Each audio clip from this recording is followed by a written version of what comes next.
guys, today we are going to be making this awesome half and half cake, 1 part unicorn and 1 part dragon. Great for twins, fantasy lovers, people of all ages really. I love this cake. So if you have any questions at all throughout this entire video, don't forget to leave a comment down below so that we can help you out, alright? Till then, let's get started. Step 1, you're going to want to crumb coat your cake. Here I have a 6-inch double tall foam round. I want to use my unicorn dragon for display purposes, but for you guys, if you're making a cake at home, this will be the equivalent of a 6-inch, probably 3 or 4 layers of cake tall. Alrighty? So what I recommend is to crumb coat, dirty ice, or just get a base coat of white to begin with, because we want our unicorn to be as pure as the driven snow. And if you ice with green to begin with, there is potential to muddy up that really bright color, which ruins the illusion of the half and half cake. After it's all crumb coated, however, I like starting with the unicorn side, just a smooth white ice. You can do any color you'd like, say you want to do a pink unicorn or a light purple. Definitely get creative with these. Also, if you decide to make this cake, if you could just share that cake with us. I love seeing people create these. So on Facebook or Instagram at Carulli Cakes, we would really love to see what you make. That being said, your dragon does not necessarily need to be green either. I've seen people do red or blue or black. Definitely have fun with these and choose your favorite color. Today I'm using this green. It's actually just a leaf green mixed with yellow and a hint of orange, just to give it more earthy tones. I definitely like playing with color, but this one here I wanted to get a nice recognizable dragon. So on the dragon side, you are going to do a very thin layer of buttercream. And we are using American buttercream for all these decorations. It is a little bit thicker than the meringue style buttercreams, and I just love the way that it decorates. But the dragon side, you're going to do a very thin green coat. This will give the scales a really nice coat to decorate on, but it won't overwhelm your guests with too much frosting. So the next step of the process is actually matching up the eyes. I know this sounds a little silly. You can freehand it, or you can make a template for yourself to match up the eyes. The unicorn side, the eye will be closed, and with the dragon side, that one will be open. So there is a lot of room for to play around with the shape. I like using anything I have in the kitchen. This one I marked out with a knife. Play around and definitely see what works best for you. For aesthetic purposes, I like putting the eye a little closer to the top of the head. This just gives the cake a grander look, kind of taller, and plenty of room to play around with that dragon scale design, but also just looks proportional with the unicorn's eye being taller up and also the dragon's. So I think the most stressful part of this cake is probably putting on the unicorn eye. You are drawing with black buttercream freehand onto white buttercream. It's super intimidating. You think maybe you only got one shot. I always draw a super thin line to begin with as a guideline over my indented guideline and just work the buttercream up from there. No other advice except for jump in there and give it a go. If you end up messing it up, don't be afraid to put it in the fridge and just peel off that black buttercream and try again. This part's probably going to be the most difficult just because the colors do stain a tad and you might have to just clean it up, but always remember you can add more. So yeah, start with a small line and then just build up on top of it until you get a shape that you really enjoy. So once we complete that, our unicorn eye is actually the perfect tool to help us draw out that dragon eye. You're not always going to get a perfect shape. Like mine, my guideline was a little high, so I'm using my unicorn eye to correct this. I kind of just measured the top of the eye and the bottom so that I had a nice guideline to draw the dragon's, the back of his eye, this black foundation that we're going to draw the iris on top of. I do like stopping occasionally to make sure that my eyes are even, and then I'm going to go in here and smooth that black out. This is going to be our foundation. Remember, those scales are going around this, so I can have it at this size, and then we're also going to put an outline. So the next step is going to be the iris. I decided to use a yellow buttercream. I have a couple different shades. I start with my lighter color just as a base, and I'm going to draw where I think the eye will go. I definitely use a lot of picture references when I'm doing different eyes. So this one, I know that I want the bottom of my eye to be a lighter yellow, and the top of the eye I'm going to use a darker golden yellow. Kind of to give it a little bit of dimension.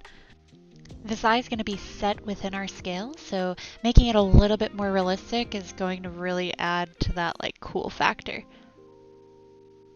So once we have those two colors on there, we're just going to take a spatula and smooth them together, and that will blend our colors nicely. You don't have to do it too much. I like to just smooth it a little, and then I will add a darker yellow outline to the outside, kind of just to line that iris. Perfect. And next I will add some lines on the inside. I like adding some kind of intrigue. You do not have to get this detailed. You can even go in with a paintbrush and like make a texture like I am. It just like gives it something interesting to look at.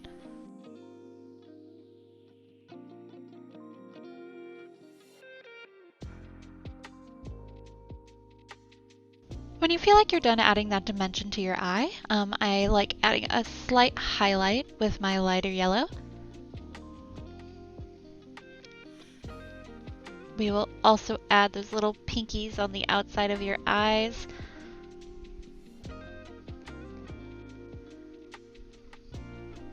Go in and create our pupil. I like using a kind of like a icicle look to it. You can do it round, you can do it cat-like, any way you'd like, and then you will go in and outline the eye with black.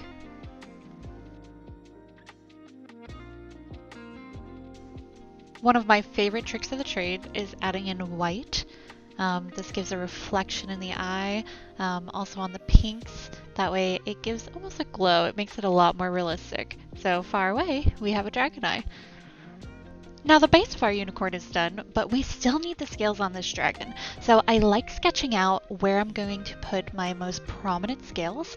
I always start with the eyebrow, just a nice little outline above the eye and then underneath. And then I like doing the cheekbone. This is going to give it kind of this sinister look. I really love the way that that dragons come out, but it does take a little bit of planning before you start adding those scales on there, and I'll show you why. I have made a dragon cake in the past. It was all about the scales. It also used some airbrush. This dragon's going to be a little bit different, but I definitely recommend checking out that video. That way you can see a couple different styles how to do this. Anytime I do a dragon cake, I'm very conscious about where the highest point of the face is going to sit. So the eyebrows and the cheekbones are going to be my highest points. This particular cake, I'm just going to be using two kinds of greens to show that dimension, and then also having my more prominent scales or larger scales be my eyebrows and my cheekbones. So you'll see here that I'm switching between a light green and a dark green. I put the dark green behind not only my cheekbone but also underneath my eyebrow. That's going to create a shadow, and with that shadow it'll make the face look like it has more dimension. These particular designs, I like filling in all of the scales before I add the eyebrow on, And then when I do add the eyebrow, I do very large sweeping motions. Again, that other dragon video is it's a little bit easier to see the process and also to just see how I'm laying out these scales. I definitely like starting with the face and then moving back towards the to the rear end of the cake, so you will see all of this kind of come together. I also wanted to mention that these the colors, if you notice the fade, I am using the same decorating tip and just switching it between a dark bag and a light bag, and that's how I'm getting that really nice gradient and different colors of green within my scales. And I do want to mention that the actual technique for this is a beaded bordered technique. So if you've ever made a birthday cake or anything, it's just a squeeze and pull method. You're going to use that everywhere for the scales. I like doing different sizes. That way it makes it look a little bit more organic. But yeah, that's all it's going to be. And you won't have to worry about the back because we will be adding rosettes to the top of this, the back of this cake to complete the unicorn. But before we can actually start doing those rosettes, we're going to have to add the horn. So the horn is going to be two different techniques. We are using an ice cream cone because I am all buttercream over here, people. You can definitely use fondant, but I use a sugar cone. What I like about these is you can fill them with candy, you can fill them with frosting, you can do anything you like, but I like using stuff that you can get at home so you don't have a decorating store near you or you've never made a fondant before. Yeah, just use an ice cream cone. So I'm going to mark out where I actually want my cone. If you're making this for a client or you need to move it, I definitely suggest throwing a skewer in there. That way the horn does not move. But I'm filling mine with buttercream, and it's also a display cake, so I don't have to worry about that.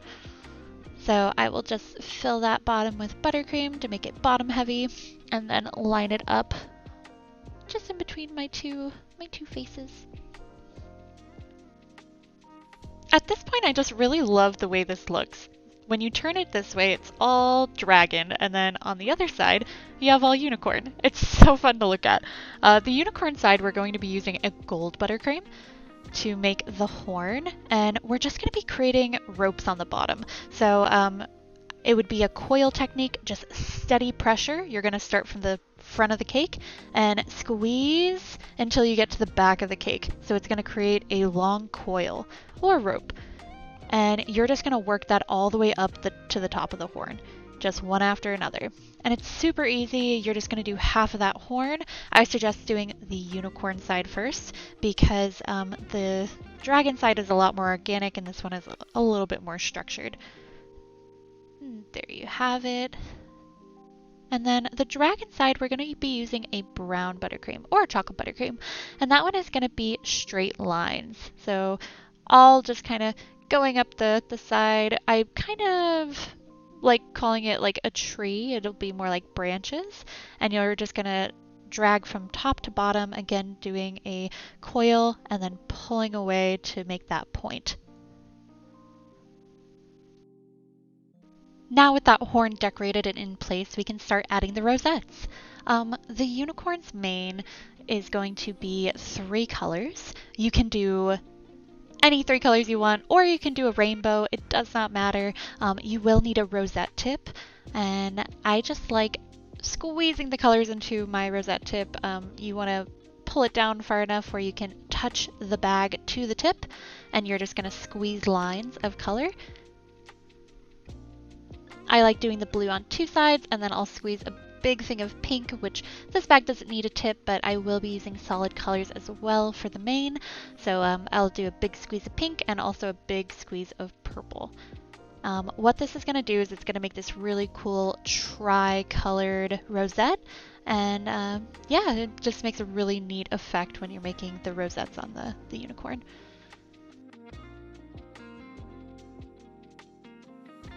If it's your first time making rosettes, I would recommend practicing a little bit on some parchment first. I've made a million of these cakes, so I'm just gonna make my first rosette right in the front to create what I call the bangs. This is gonna be a nice long unicorn mane, so I like starting with the bangs right in the front, and it has all 3 of those colors. And I'm just going to like randomly put rosettes down the back of this unicorn's head. So we just want to place them here and there. Make sure all three colors are coming out just nice and pretty. I like using the rosette tip first because it covers a lot of area, but then I'm going to switch over to a star tip. This one is a TB, I believe. And it's just a star tip with a lot of prongs, so you get a different texture. I'm also using a solid color, a solid purple this time, and again, just placing those randomly here and there to give variety to the mane. Then I'm just going to add some solid pink, and instead of doing just rosettes, I'm also going to add some stars or some poofs, just straight up and down and a squeeze to give that star effect. Again, the variety just makes it look really fun and yeah, more like a mane.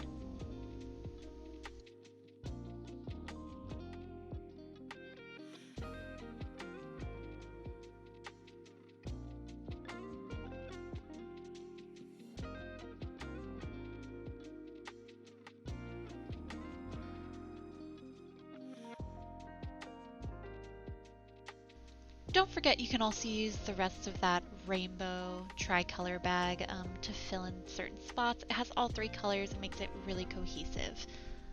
You'll also see in the back of the cake here, it's still, it's not perfect.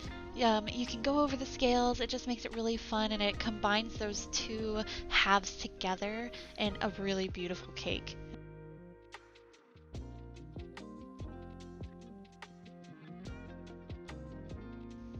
And I did find some sanding sugar in my cabinet that I'm just going to throw right on top of there just to show you guys what it looks like to have some sort of garnish on the mane.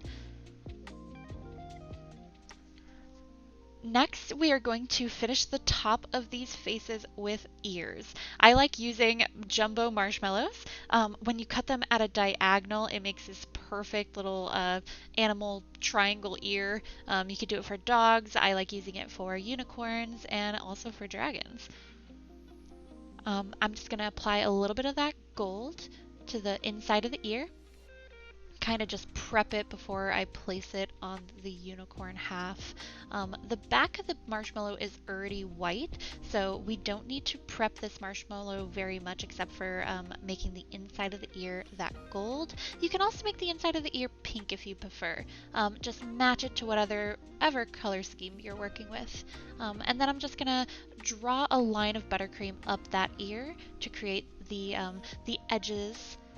And I do double up. I like insetting the inside of that ear, so I do put a facing on the front, just draw a line up so that it looks like a realistic ear. Next, we're going to do the other side super quick, that dragon ear. I do paint the back of the ear with that light green color just so that when you see the back of the cake, it does separate those two faces.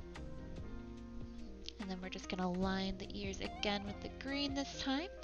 And that's looking a lot better. And last but not least, I'm going to go back in with my brown bag and add some horns going down the cheekbones and also on the eyebrows. This draws the color from the horn on his head down the face, and it makes it a lot more cohesive. It's just finishes off the dragon side. And there we go. Alright guys, this is my half unicorn, half dragon cake. Thank you so much for doing this cake with me, and if you make any of them, definitely post them on our social media so that we can see. If you have any questions, ask in the comments below, and thank you so much for watching.